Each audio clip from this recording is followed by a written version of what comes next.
Welcome to Momtroversal, the podcast that dives headfirst into the beautiful chaos of motherhood and dishes on the stuff we wish we'd known but nobody tells you. This is your tribe for informed consent and unfiltered real talk. I'm Alyssa, I'm crunchy, and I'm all about organic living. I'm organized, opinionated, and your designated wingwoman in any parenting bar fight. And I'm Ryan. I edit the videos. So Ryan is here today because our schedules are crazy and we're recording my birth stories, which Ryan was intimately a part of. So he's here to fact check. That's right. I was there. So most of you probably know we have two kids, Reagan and Kennedy. Mm-hmm. Reagan is 3.5 and Kennedy is 2. And so we're just going to jump right into it and start with Reagan. Reagan was an interesting first child. She came with her own set of challenges throughout the pregnancy. But most notably in the 3rd trimester, I found out I had cholestasis, which is essentially where your liver stops working properly. And the worry about that connected to the baby is that your liver is not filtering all the toxins out before they get to the placenta for the baby. So depending on your numbers, mine were relatively low, they'll induce you at a certain point. So because my numbers were low, they told me they wanted to induce me at 37 weeks. I didn't know really anything at this point. And so I said, okay, now I would have asked for increased monitoring just to make sure she was okay. And I would have tried to hold out. But I didn't know that then. So we set an induction date of the 21st of February because 2022, because I thought, how cool would it be if the baby was born on February 22nd, 2022? That would be so fun. Yep. During all of this, like literally in the days leading up to birth, Ryan was packing his bags because...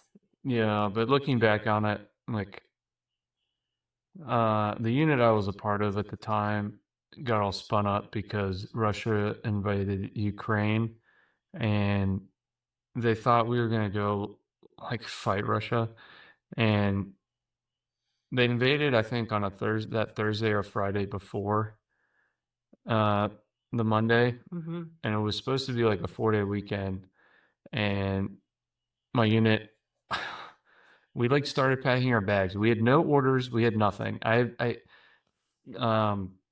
was crazy to think about now, but at that point I was calling my mom in tears, asking her if she could stay longer after Reagan was born if Ryan deployed. Like, it was terrible. It was so awful. Yeah, they made us like come in over the weekend to like pack our bags for something that we had no orders for.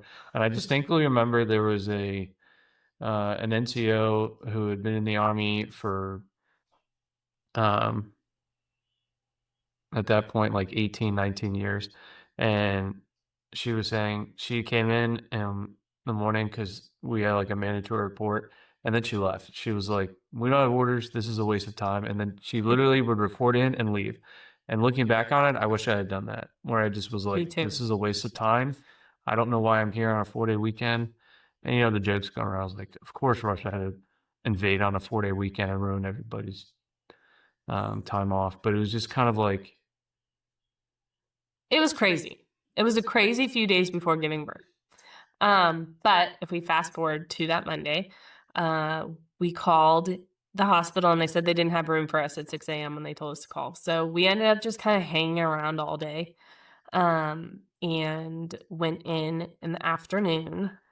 And I had told them I wanted as natural of an induction as possible. So they spent the first, I don't know, like 8 hours or so just trying. They gave me I think it's called misoprostol that, you know, you stick up there and it's supposed to ripen your cervix and all of those things.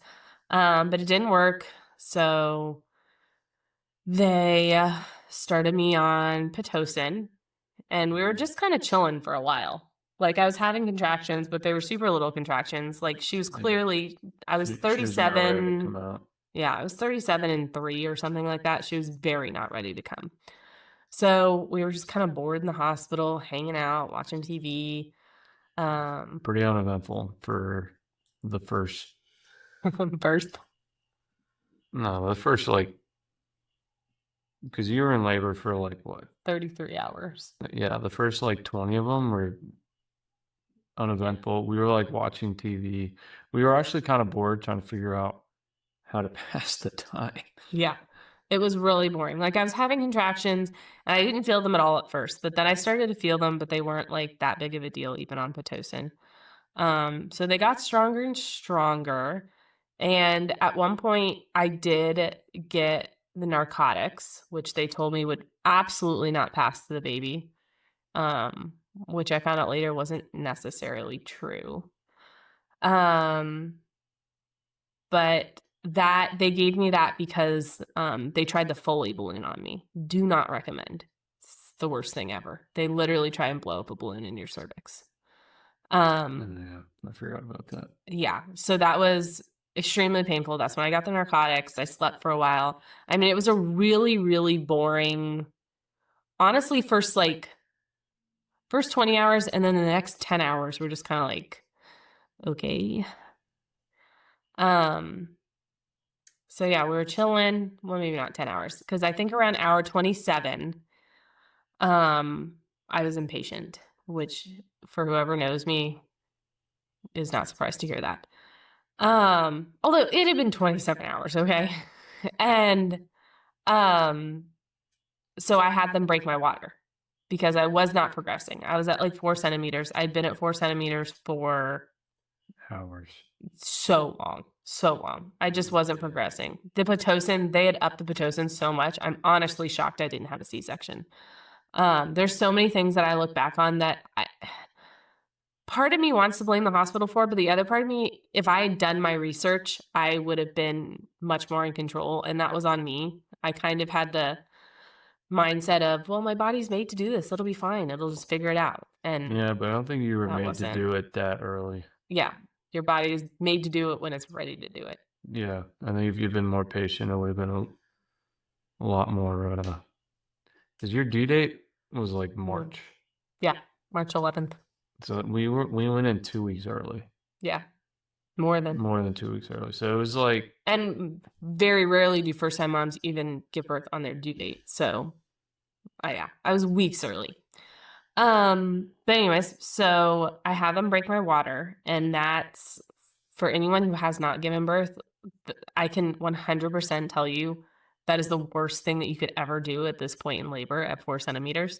And spoiler alert, I did it again with KK, but will not be doing it again for sure.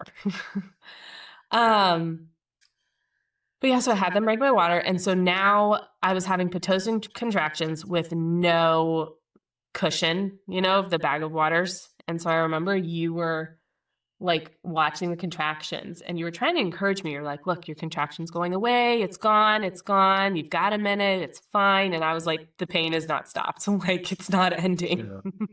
He was like, no, the contraction's over. I was like, doesn't matter. It doesn't feel good still. Yeah. It was, yeah. Yeah. So I did, maybe 30 minutes to an hour of that. Yeah, I'd say about an hour. Yeah. And then I asked for the epidural around hour 27. Yeah. That was fun. The epidural. So they kept telling me I wasn't allowed to watch them putting the epidural because I would faint or something. And I was like, no, I'm not. I'm not going to faint. And then they were like, oh no, all these dads before have fainted. And I was like, I don't care. Like, that's their problem, not mine. And they're like, well, we just don't like doing it. I was like, whatever. And they're like, besides, you have to like hold Alyssa so we can like spread her vertebrae so that they could stick the thing in. And so I had to I was like holding her, and, like talking to her while they were putting in the epidural on her back. But what they didn't know is, we were hunched over like this, and then there was a mirror, and I was able to watch the whole thing. And I was like, the epidural needle was like that long, and they kept and they put it in. I watched the whole thing. It was fantastic. And because I was like, That was his favorite part. yeah, I mean, the whole experience was so fun. I was having a blast once, like what after we got through like the 27 hours of boredom, that's when everything got really fun for me. And I was just trying to support her, but I also wanted to watch everything happen, which I did. And even when the doctors were like, "Don't watch, you're gonna pass out because it's a giant needle," and I was like, "What are you talking about?" Like, I want to see it, and I did. I saw the whole thing. Yeah. So I got that epidural and I felt a lot better. I had this teeny tiny little nurse who just absolutely manhandled me into different positions every like 30 minutes or an hour or so. Mm-hmm. And I kind of slept while that happened. At some point, Ryan fell asleep too. He had been up pretty much the entire time. I think actually the entire time. Yeah. Even when I had slept intermittently just to make sure that he was there if I needed anything. So he finally went to sleep after I got the epidural. And the nurse had said, let me know when you feel any pressure. And I was like the epidural was good. I was like, I'm not going to feel pressure. I'm not going to feel anything. But sure enough, I did. A couple hours later, I felt some pressure. And so I woke Ryan up because I couldn't reach the call button. And so I I told Ryan, I said, hey, I'm at 10 centimeters. And the nurse said to call when I felt pressure. So can you like call the nurse? Cause I feel pressure. He's like, still waking up. Okay. He calls the nurse. The nurse comes in. She's checking me. She's like, okay, you're ready to go. So she's like setting me up, getting my foot in the stirrups, all the things, setting everything up. And Ryan is just sitting there. And he's sitting there, he's watching, he's like holding my hand, but he's like not totally awake yet, you can tell. This is all in like a 10-15 minute time span.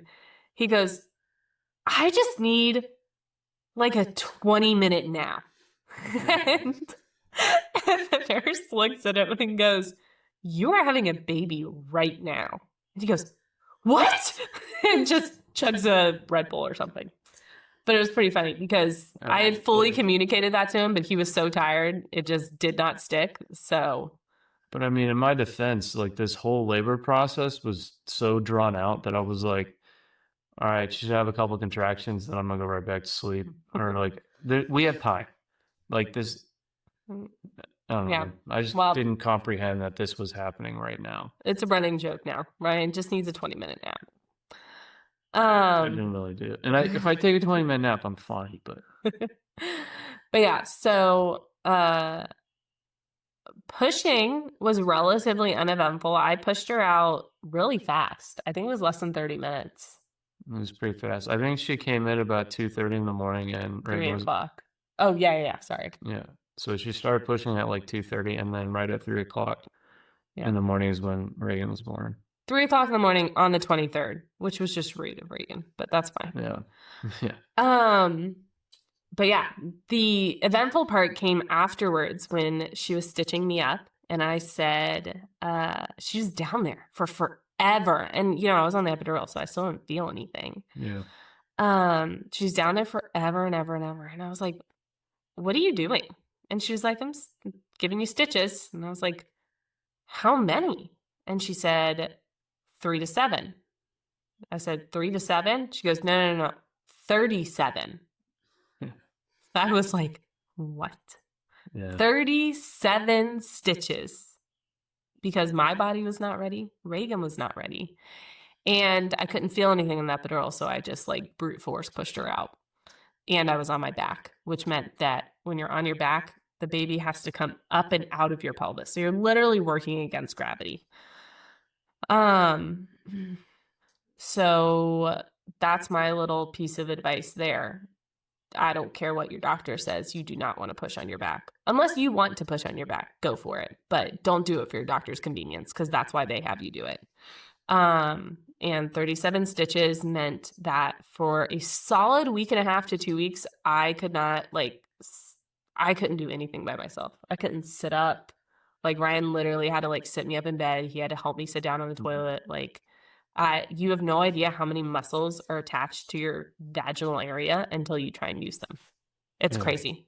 I still have no idea how many muscles are attached. But yeah, so that was Reagan. She came out, she was little. She was 7 pounds, 8 ounces. Yeah. I think less than 19 inches. Yeah, but she was like, I just remember like looking back on her newborn pictures, her face was incredibly like bloated because I think they put so much liquid into Alyssa IV. that it transferred over to her. Mm-hmm. And like there's a stark difference that I saw between Reagan and KK's like newborn photos where like Kennedy didn't look bloated at all. Because I didn't have an IV at all with KK. Yeah. Until the epidural. Yeah. And then yeah, so like that was definitely a stark contrast between the two was how bloated Reagan looked. And I mean, she obviously like thinned out or whatever, but it was. Well, and that's another thing that irritates me because Reagan, super bloated with all the IV liquid and all of that kind of stuff, came out and they weighed her at 7 pounds, 8 ounces. Luckily, she did gain the weight back before her like 2-week appointment or whatever it was supposed to be. But she lost like a pound, I think. I don't remember. Between that and like her 2-day appointment. Because of course she did. You know, she was peeing it out. She was getting rid of, she was so bloated. Mm-hmm.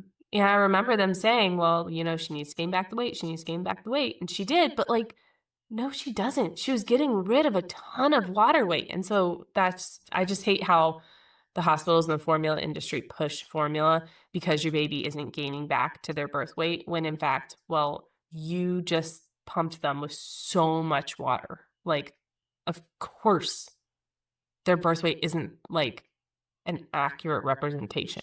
Yeah.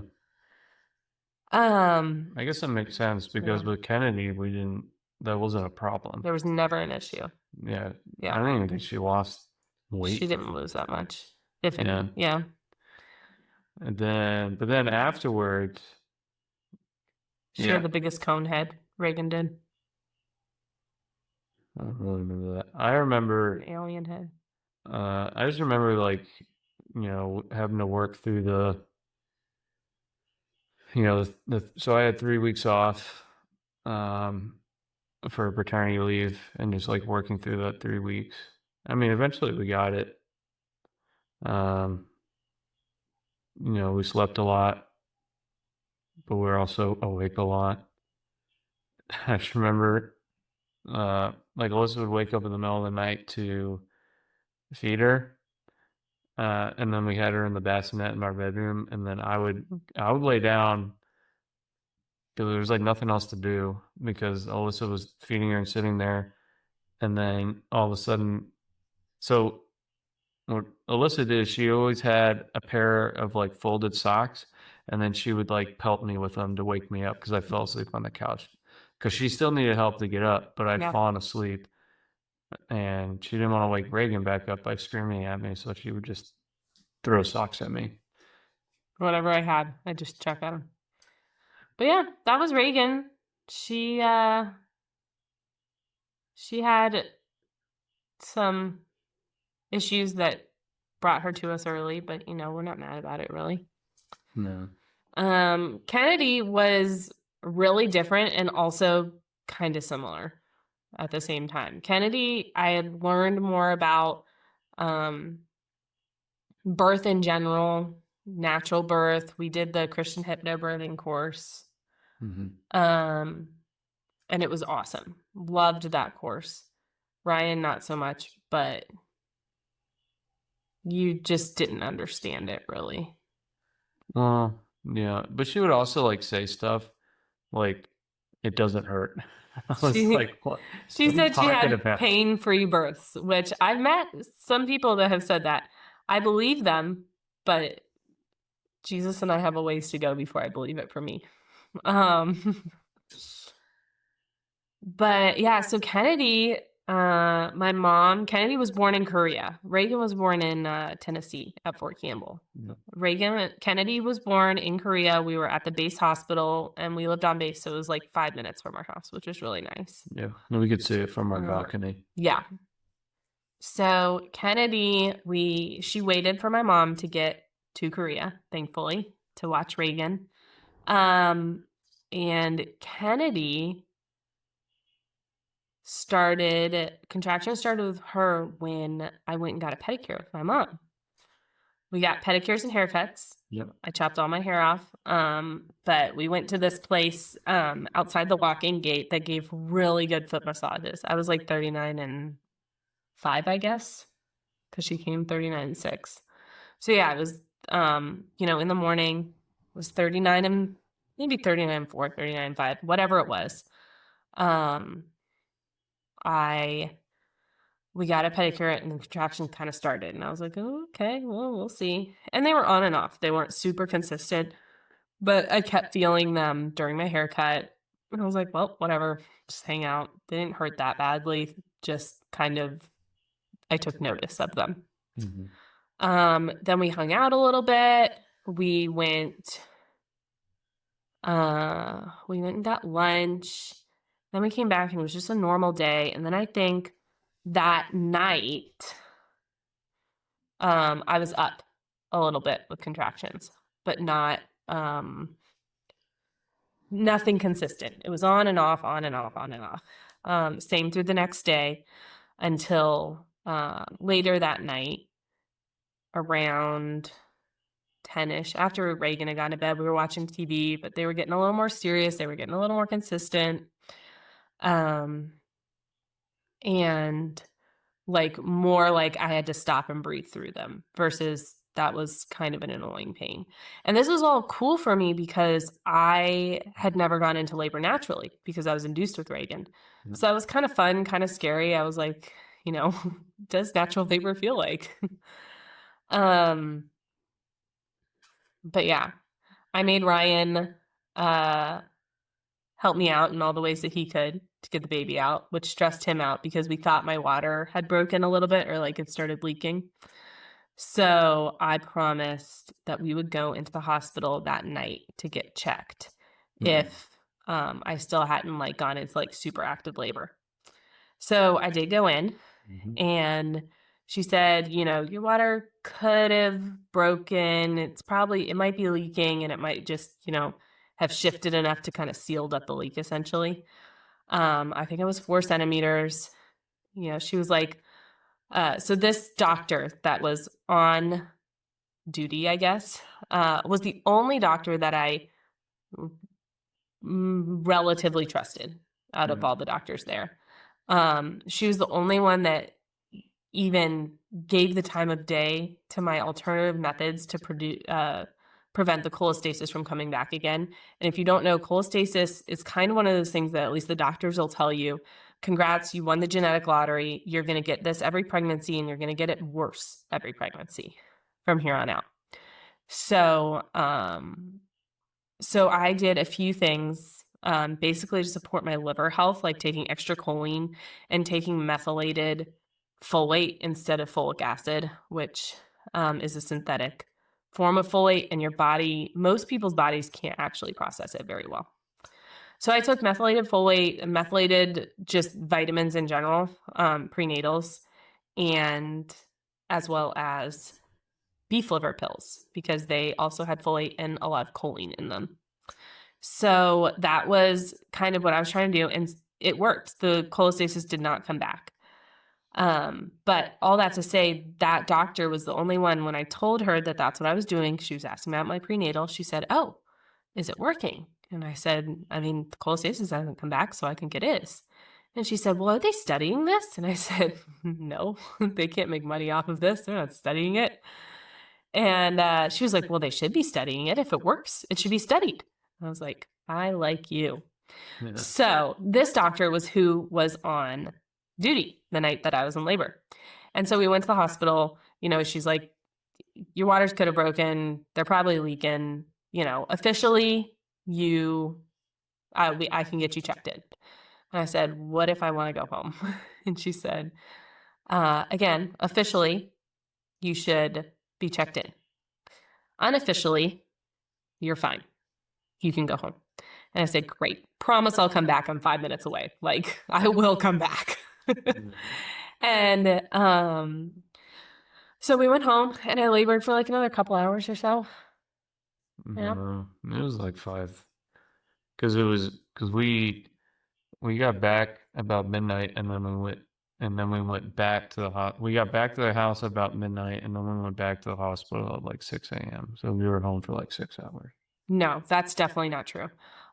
We left right after Reagan went to bed to get checked. We got home about an hour later, and then we went back in around midnight. She was born at 6 a.m. Yeah. That's right. So I was home for a few hours and just laboring on the ball, kind of, and then my contractions got close enough that Ryan and my mom were both kind of freaked out and they wanted me to go back to the hospital.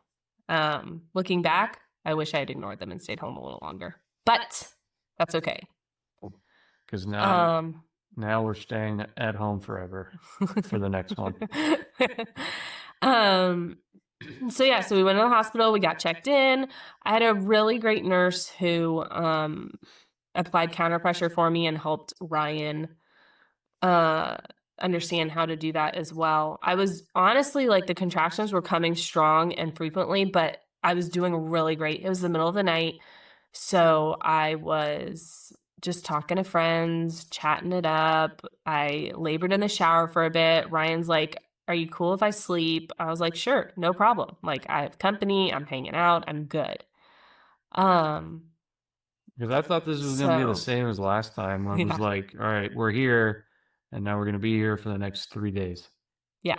So that's not how it was. Eventually the contractions got pretty strong, enough that I was considering the epidural.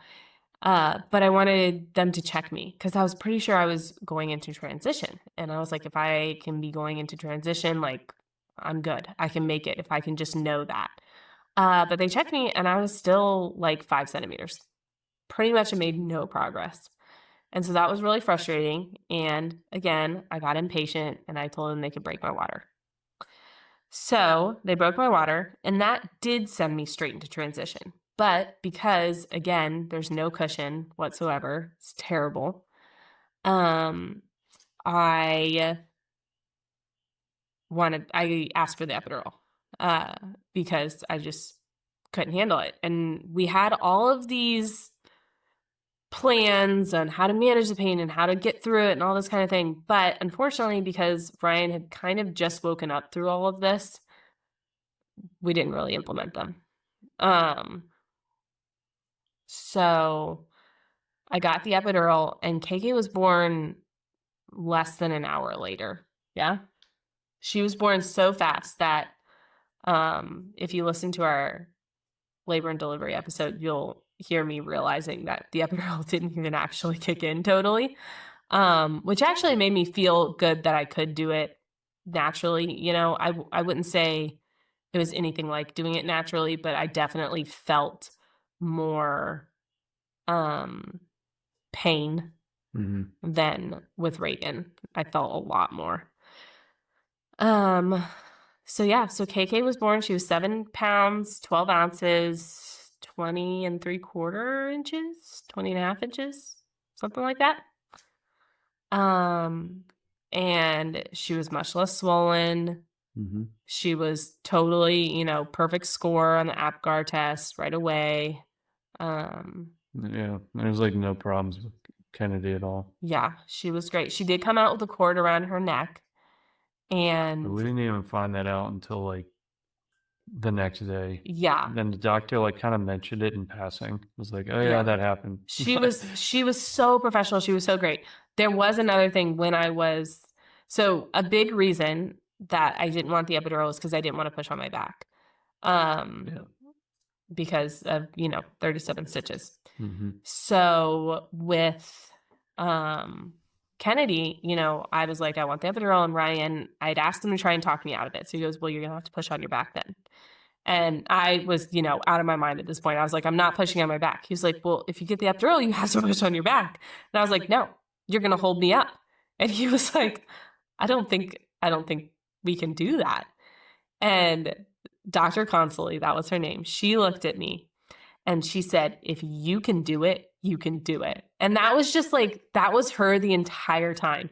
She wasn't pushy. She was so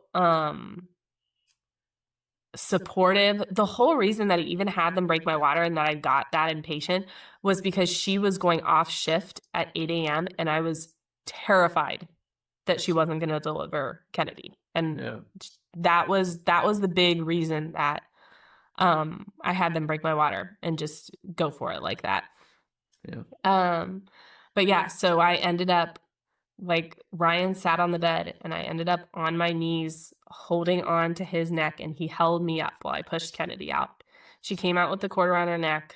But again, like, we didn't even find out until later because she was just so calm, cool, collected, professional about it. Mm-hmm. She was amazing. So yeah, that's Kennedy. Mm-hmm. She was great. We're going to have to send this episode to Dr. Consoley because she was just so wonderful. Yeah. But yeah, that's pretty much that.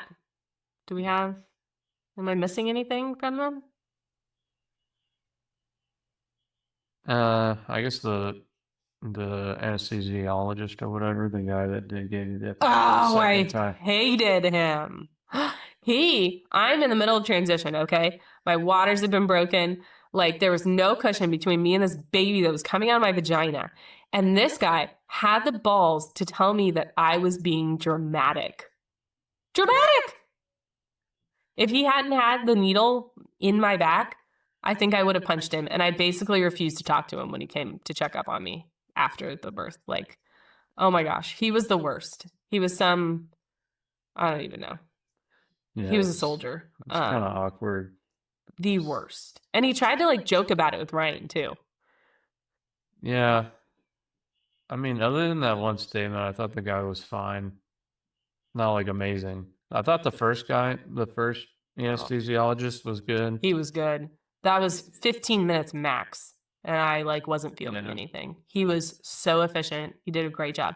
And then this epidural of KK also messed up my back, where, like, my back is, like, and my hips are just, like, tight all the time now. And if I don't stretch, like, I get a lot of back pain and stuff.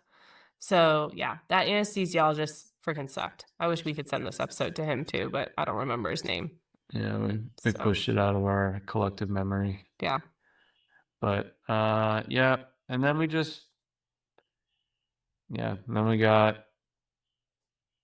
I mean, your mom was there, so she was incredibly helpful, Reagan. Yeah. Yeah, and I think I took a month off, and then I took another month off over Christmas, and I took, like, out of the 12 weeks of leave, I think I took 9. Yeah. No, I took 10. I took 5 weeks both times. Yeah, I think so. I'll be taking the full 12 next time. Yeah, we'll see. But yeah, that was pretty much it. Those are my births. It's pretty fun. Ryan, do you have a dad traversal moment for us? Dad traversal? I had one and I forgot. Well, what did I say before? About Reagan tucking Reagan in? Yeah, so I just put the girls down for their quiet time and naps. And normally they don't like me tucking. They're like, we want mom to tuck us. I was like, whatever. I'm just going to put the blanket on you. But then I just went in and I tucked Reagan and I tucked her in. And then I was like, all right, Dad, I'll see you after quiet time. And I was like, all right, love you. And then Alyssa went to go give Reagan a kiss. And she said, what are you doing? And Alyssa said, I'm in here to tuck you in. Well, Daddy already tucked me, so It's like, okay, no problem then. I have a dad-troversal moment for you. Yeah. I don't know if you guys have seen the reverse daddy issue reels that are like going around on Facebook and Instagram, but it's, like when you're talking about your boyfriend, it's like, oh, your boyfriend doesn't do this for you. Your boyfriend doesn't do that. My daddy does. My daddy do that. My daddy does that for me. And KK and Reagan both say my daddy just like that. And that's what I always think of.